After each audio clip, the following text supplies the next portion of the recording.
નમસ્કાર વિદ્યાર્થી મિત્રો, આગલા જે આપણા લેક્ચર છે એ લેક્ચર જેની અંદર આપણે વિદ્યુત ભાર, વિદ્યુતીય બળ, વાહક અવાહક અર્ધવાહક, સદિશ અદિશ સ્વરૂપ અને વિદ્યુત ક્ષેત્ર.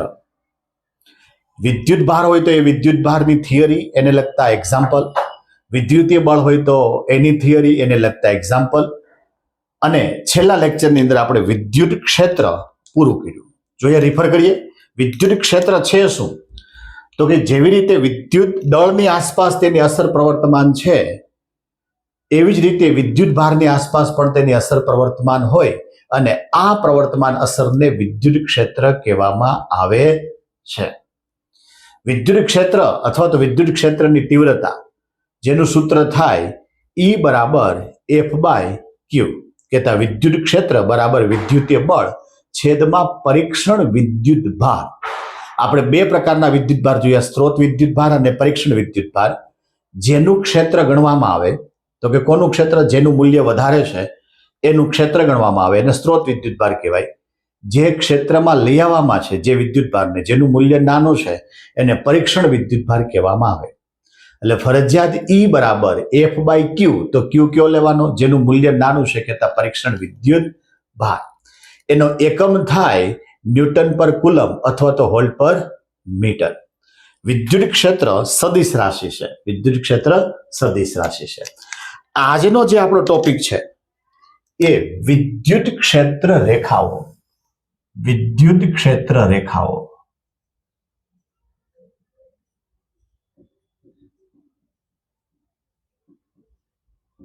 વિદ્યુત ક્ષેત્ર રેખાઓ. વિદ્યુત ક્ષેત્રની કાલ્પનિક રજૂઆત વિદ્યુત ક્ષેત્ર રેખાઓ વડે કરી શકાય. વિદ્યુત ક્ષેત્રની કાલ્પનિક રજૂઆત વિદ્યુત ક્ષેત્ર રેખાઓ વડે કરી શકાય. રેખાઓ વડે કરી શકાય. વિદ્યુત ક્ષેત્ર ની રેખાઓ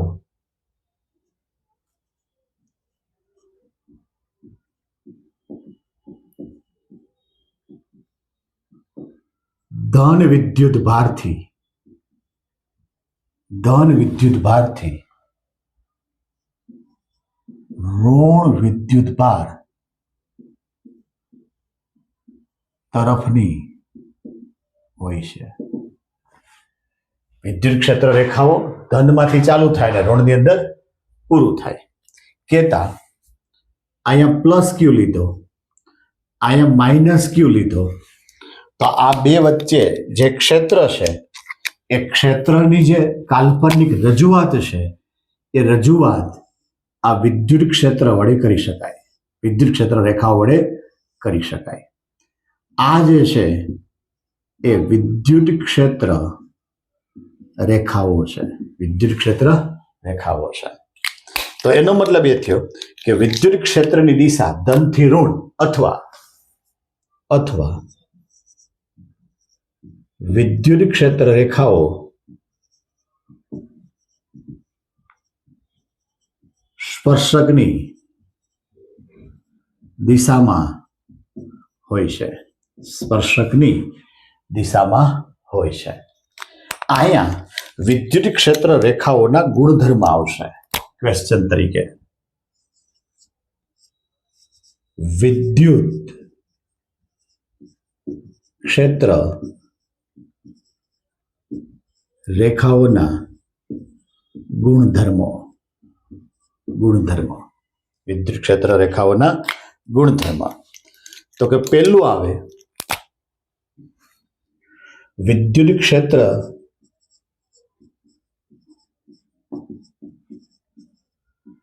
રેખાની દિશા ધન વિદ્યુત ભારથી ઋણ વિદ્યુત ભાર તરફ.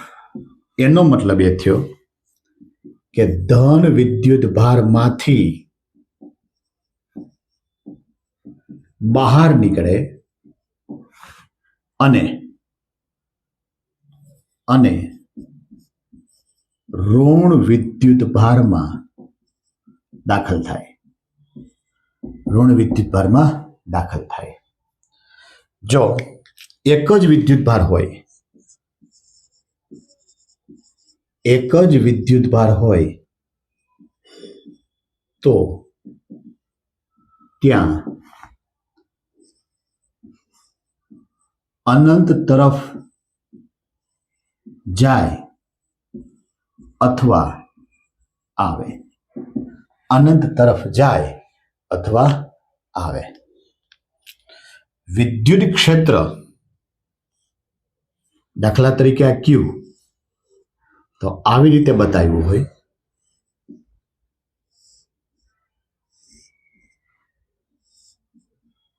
એનો મતલબ એ થયો કે ધન વિદ્યુત ભાર છે. મેં એરા બાર તરફ બતાવ્યા છે.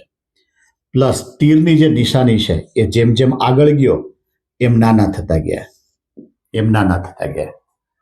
આવું પણ બતાવી શકાય.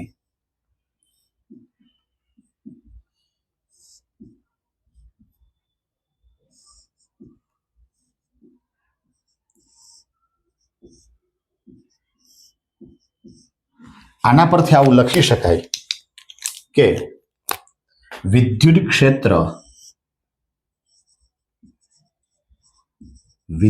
ક્ષેત્ર અંતરની સાથે વધે કે ઘટે છે. કેતા નજીક વધારે હોય દૂર જાવ એમ ઓછું હોય. નજીક વધારે હોય દૂર જાવ એમ ઓછું હોય. વિદ્યુત ક્ષેત્ર રેખાઓ એકબીજીને છેદતી નથી. વિદ્યુત ક્ષેત્ર રેખાઓ ક્યારેય એકબીજીને છેદતી નથી. શું કામ? કારણ કે આપણે દિશા વાપરી સ્પર્શકની દિશા, તો એક બિંદુને બે સ્પર્શક હોતા નથી. એક બિંદુને ક્યારેય બે સ્પર્શક ન હોય, ક્યારેય બે સ્પર્શક ન હોય. વિદ્યુત ક્ષેત્રની સંખ્યા વિદ્યુત ક્ષેત્ર રેખાઓની સંખ્યા ગીચોગીચ તો ત્યાં તીવ્રતા વધારે. કોની તીવ્રતા? વિદ્યુત ક્ષેત્રની તીવ્રતા વધારે. વિદ્યુત ક્ષેત્ર રેખાઓની સંખ્યા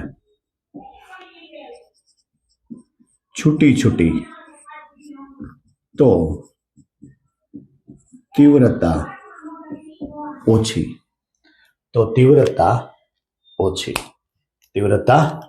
ઓછી. જો બંને ધન વિદ્યુત ભાર હોય, આવું ક્યાંક દોરી શકાય. બંને ધન વિદ્યુત ભાર હોય, આ પણ પ્લસ છે, આ પણ પ્લસ છે, તો એમાંથી હંમેશા બહાર નીકળતા હોય.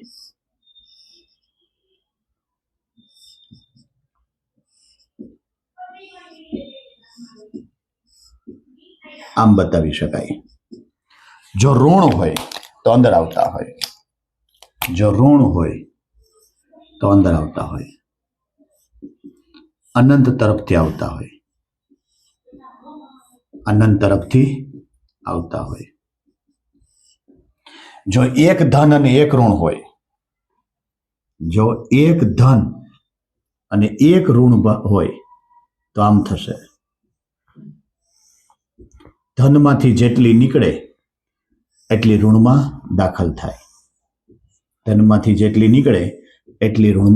દાખલ થાય. પ્રશ્ન પૂછે વિદ્યુત ક્ષેત્ર રેખાઓ સમજાવો, તો શું લખાય? વિદ્યુત ક્ષેત્રની કાલ્પનિક રજૂઆત એટલે વિદ્યુત ક્ષેત્ર રેખાઓ. વિદ્યુત ક્ષેત્ર રેખાઓની દિશા બે રીતે હોય, એક ધન વિદ્યુત ભારથી ઋણ વિદ્યુત ભાર તરફ અને બીજું સ્પર્શકની દિશામાં. વક્રાકાર માર્ગ હોય તો સ્પર્શકની દિશામાં. એના ગુણધર્મો જોઈએ તો વિદ્યુત ક્ષેત્રની દિશા ધન વિદ્યુત ભારથી ઋણ વિદ્યુત ભાર કહેતા ધનમાંથી બહાર નીકળે અને ઋણમાં દાખલ થાય. એક જ વિદ્યુત ભાર હોય ત્યાં અનંત તરફ જાય અથવા તો અનંત તરફથી આવે.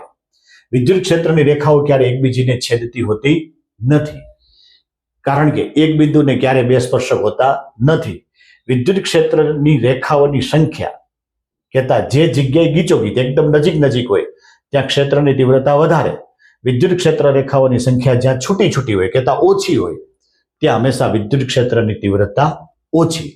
જો આની વચ્ચે વિદ્યુત ભાર મૂકવામાં આવે તો ગીચોગીચથી છૂટી તરફ હંમેશા વિદ્યુત ભાર ગતિ કરી શકે. જોઈએ એક્ઝામ્પલ. તમારા ઉદાહરણનો 7મો એક્ઝામ્પલ છે. એક ઇલેક્ટ્રોન 2 × 10⁴ ન્યૂટન પર કુલમ કહેતા વિદ્યુત ક્ષેત્ર. વિદ્યુત ક્ષેત્ર કેટલું છે? 2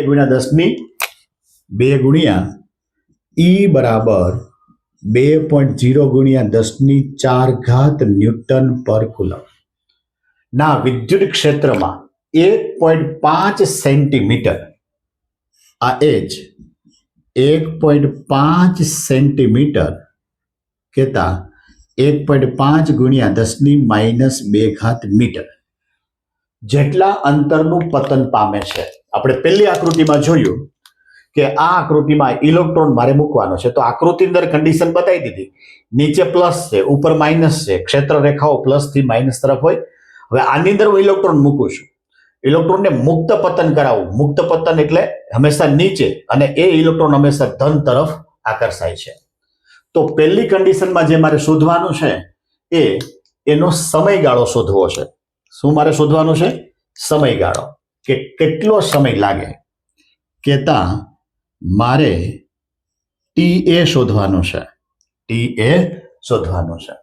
જોઈએ, મારી પાસે H આપ્યો છે, મારી પાસે H આપ્યો છે. મારે જે સૂત્ર જોઈએ, અહીંયા જે કન્ડિશન થાય, ઉપર તરફ જે બળ લાગશે, અહીંયા ઉપર તરફ જે બળ લાગશે એ બળ આમ હશે, F બરાબર QE. નીચે તરફ જે બળ લાગશે એ F બરાબર MA. તો અહીં બતાવવું પડે કે વિદ્યુત ક્ષેત્ર વડે ઇલેક્ટ્રોન પર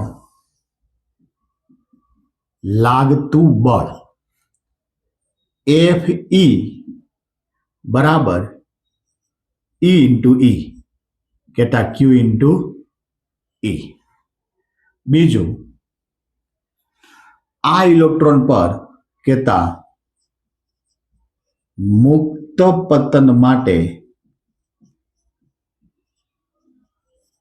લાગતું બળ F બરાબર MA માટે અહીંયા ઇલેક્ટ્રોન છે એટલે E આવશે. અહીંયા પણ એ મૂકી દઉં. આ બે બળ સમાન હશે, આ બે બળ સમાન હશે. તો આવું લખી શકાય કે ME AE બરાબર E/E, E × E. જો હું AE ને કરતા બનાવું તો આવું સૂત્ર બને. આ આપણને પ્રવેગ શોધવા માટે કામ લાગશે. આપણે જે શોધવાનું છે એ તો સમય છે. સમય છે તો આખા દાખલાની અંદર તમને ખાલી ઊંચાઈ આપી છે, H આપી છે. તો મારી પાસે 11મા ધોરણનું સૂત્ર આવું છે.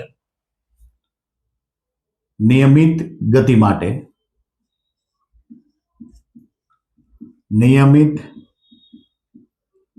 માટે D બરાબર V0t પ્લસ 1/2 AT². આ સૂત્રમાં D બરાબર H, V0 એટલે પ્રારંભિક વેગ 0, એની જગ્યાએ લખાય AE અને T ની જગ્યાએ લખાશે TE, ઇલેક્ટ્રોન માટેનું છે એટલે. તો સૂત્ર આવું બન્યું કે H બરાબર 0, V0 એટલે 0 વત્તા 1/2 AE T². માટે H બરાબર 1/2 AE T નો સ્ક્વેર. મારે ટી ને સ્ક્વેરને કરતા બનાવવાનું, તો ટી નો સ્ક્વેર બરાબર 2H અપોન AE.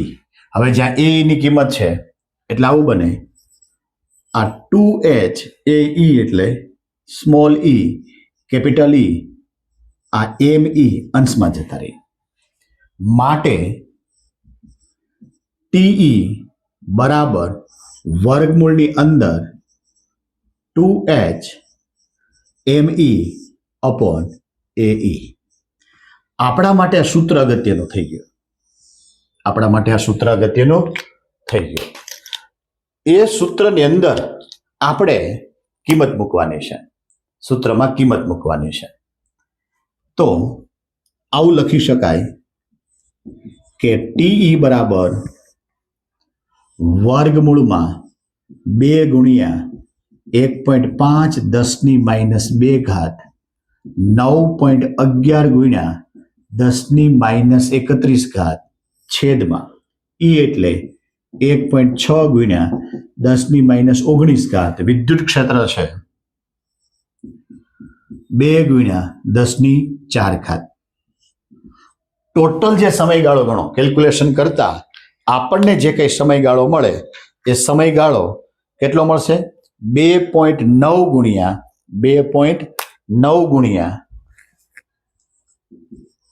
10⁻9 ઘાત સેકન્ડ. માટે 2.9 નેનો સેકન્ડ. 2.9 nano second. હાજી એનો એ વિભાગનો ખાલી આપણને સમયગાળો મળ્યો. હવે આપણે આના માટે પ્રવેગ પણ મેળવવાનો, પણ એની પહેલા બી વિભાગ જોઈ લઈએ. આગલો જે એ વિભાગ હતો એના કરતા અમે એવું લખ્યું કે ભાઈ ઉલટાવી નાખો દિશા. પ્લસ હતું એ માઇનસ કરી નાખો, માઇનસ હતું એ પ્લસ કરી નાખો. એટલે ઉપર તરફ પ્લસ, નીચે તરફ માઇનસ, જેને કારણે ક્ષેત્ર નીચે તરફ ગયું છે. એમાં કોઈ પ્રોટોનને મુક્ત પતન કરાવો તો પ્રોટોન હંમેશા માઇનસ તરફ આકર્ષાય, એટલું જ પતન પામે છે. એટલે H ની જે કિંમત હતી 1.5 સેન્ટીમીટર, 1.5 ગુણ્યા 10⁻² ઘાત મીટર. ક્ષેત્ર પણ એનું જ છે 2.0 ગુણ્યા 10⁴ ઘાત ન્યૂટન પર કુલમ. ન્યૂટન પર કુલમ. હવે આમાંનામાં આપણે ડાયરેક્ટ લખી શકીએ, પહેલાની જેમ જરૂર નથી બીજી વખત લખવાની, કે આપણને જે સૂત્ર મળતું હતું એ MA બરાબર E ઇન્ટુ E. તો અહીંયા પ્રોટોન માટેની વાત થાય માટે મેં P કરી નાખ્યો. તો હવે જો હું AP ને કરતા બનાવું તો AE અપોન MP. આ પ્રવેગ માટે આપણને સૂત્ર કામ લાગશે. કદાચ તમને એમ થાય કે આમાં સ્પષ્ટતા કરવી છે તો આવું લખી શકાય, FE બરાબર EE અને F બરાબર MP AP. FE બરાબર F. આવું લખી શકાય. ઓલામાં પણ જેવી રીતે આપણે લીધું હતું સૂત્ર, કે આવું સૂત્ર હતું D બરાબર V0T પ્લસ 1/2 AT નો સ્ક્વેર. તો D બરાબર શું મૂકું? H. V0 કેવું કરી નાખું? 0. A કેટલું લખું? P. અને T ની જગ્યાએ શું લખું? TP. તો H બરાબર 0 1/2 AP TP નો સ્ક્વેર. માટે H બરાબર 1/2 AP TP નો સ્ક્વેર. માટે TP નો સ્ક્વેર બરાબર 2H AP. માટે 2H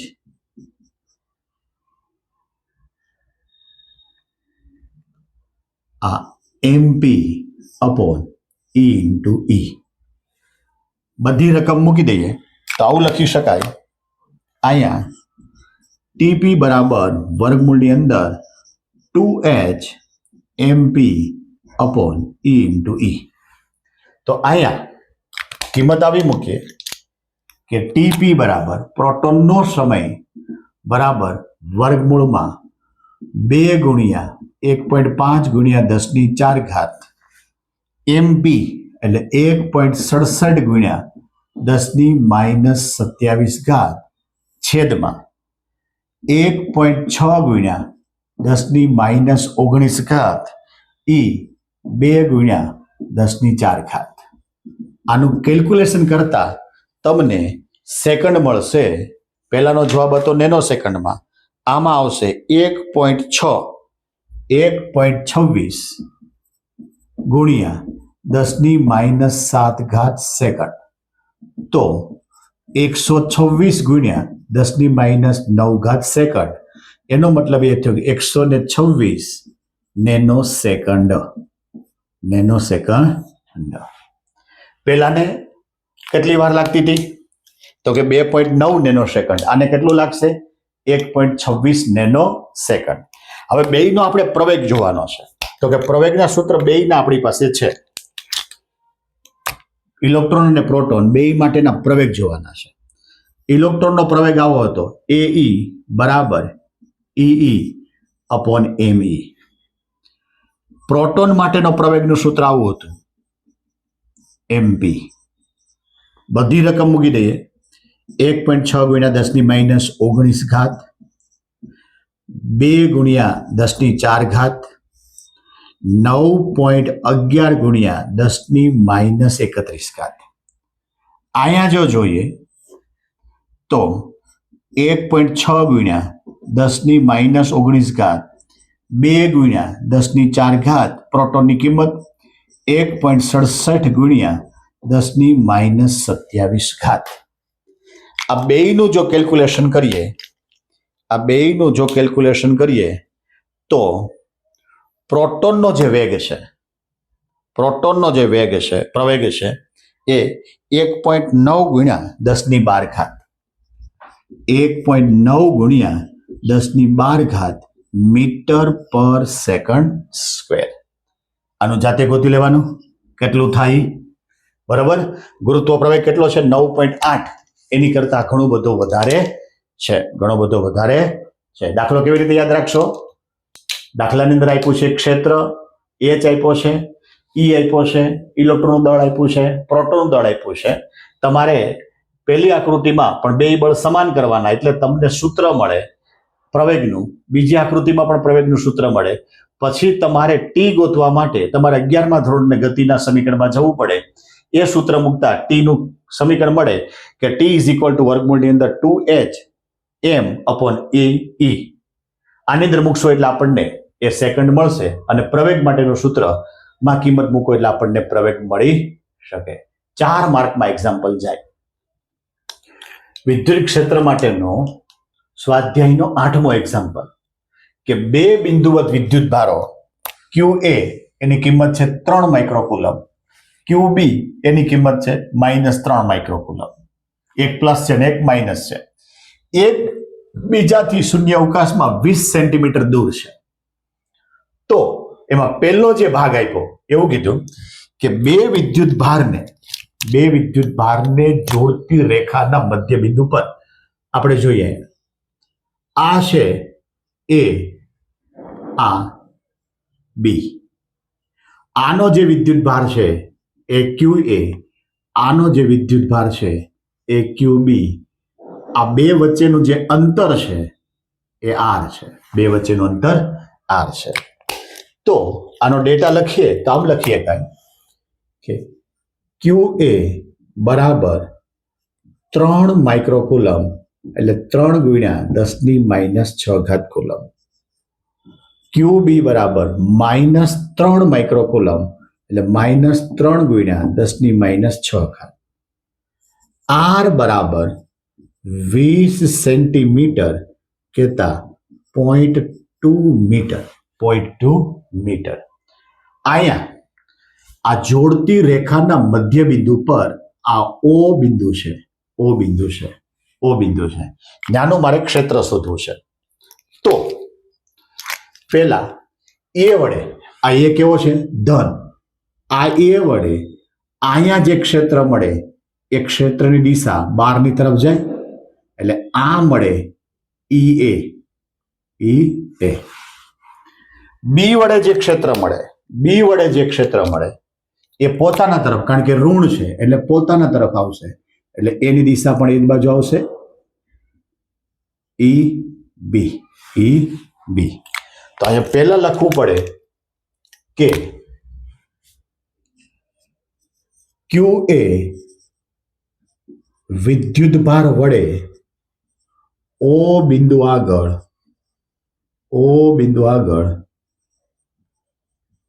મળતું વિદ્યુત ક્ષેત્ર ઈ એ બરાબર કે ક્યુ એ અપોન આર એ. આ જે ભાગ છે એ આર એ થાય. આર એ એટલે R/2. આ જે ભાગ છે એ આર બી એટલે R/2.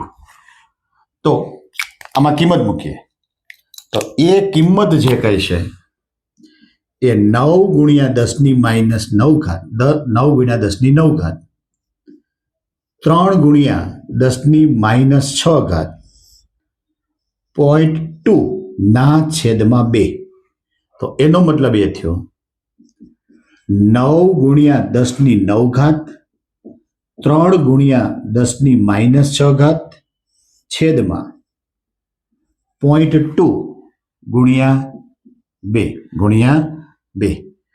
માટે વિદ્યુત ક્ષેત્રની કિંમત આવશે 2.7 ×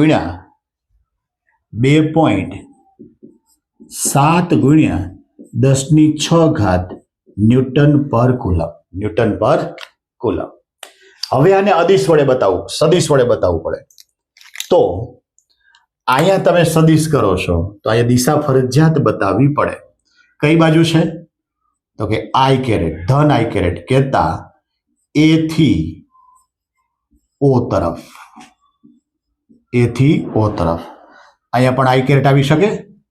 હવે આવી જ રીતે બી વડે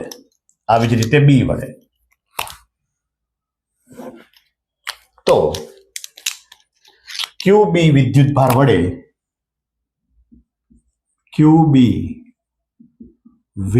ભાર વડે ઓ બિંદુ પર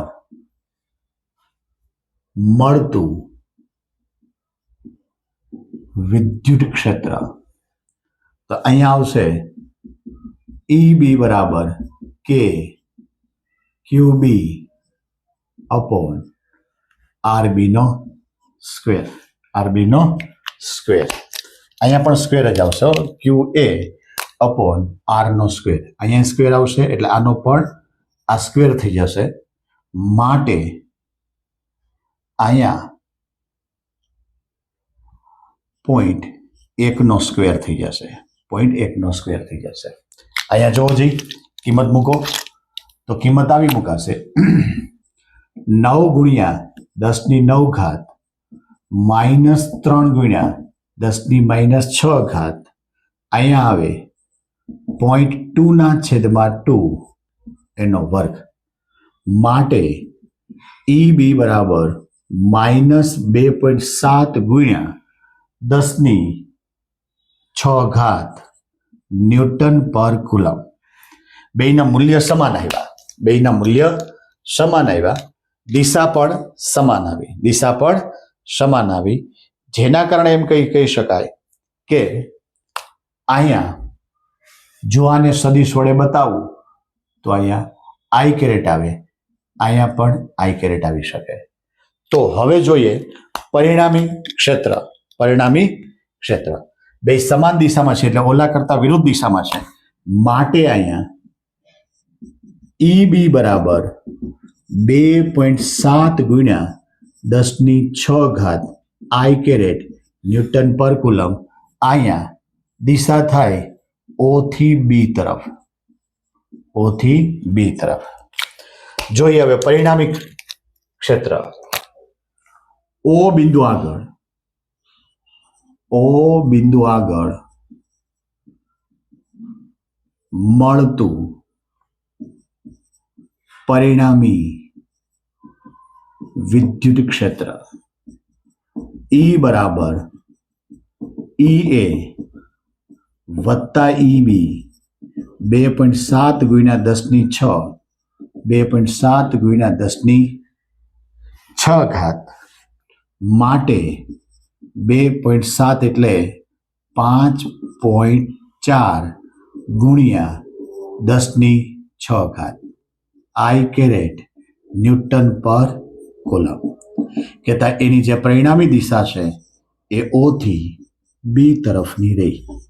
ઓ થી બી તરફની રહી. અડધો ભાગ 2 માર્કમાં પણ પૂછી શકે. આમાં એનો બીજો ભાગ જોઈએ. આપણી પાસે વિદ્યુત ક્ષેત્ર મળ્યું. એમાં એવું કીધું કે જો 1.5 ગુણ્યા 10⁻⁹ કુલમ નું મૂલ્ય ધરાવતું એક ઋણ પરીક્ષણ વિદ્યુત ક્ષેત્રમાં જે વિદ્યુત ભાર આવે એને પરીક્ષણ વિદ્યુત ભાર કહેવાય. ઋણ એટલે માઇનસ. તો આ જે ક્યુ છે એ 1.5 ગુણ્યા 10⁻⁹ કુલમ, પણ આગળ શું આવશે? માઇનસ.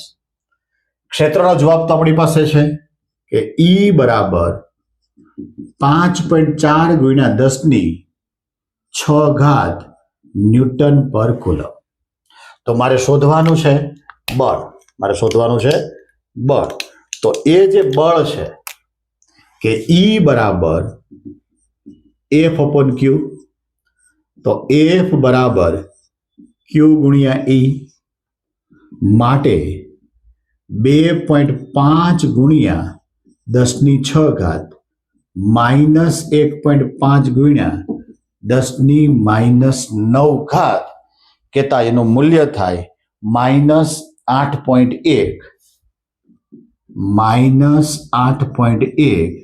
ગુણ્યા 10⁻⁻3. જો આમાં સદિશ બતાવીએ તો એની ફરજિયાત તમારે દિશા બતાવવી પડે. અહીંયા પણ સદિશ આવે, અહીંયા પણ સદિશ આવે. તો અહીંયા લખવું પડે કે આની જે પરિણામી દિશા છે એ ઓ થી ક્યુ એ તરફની છે. વિદ્યુત ક્ષેત્ર જે છે એના કરતા વિરુદ્ધ દિશામાં ગઈ.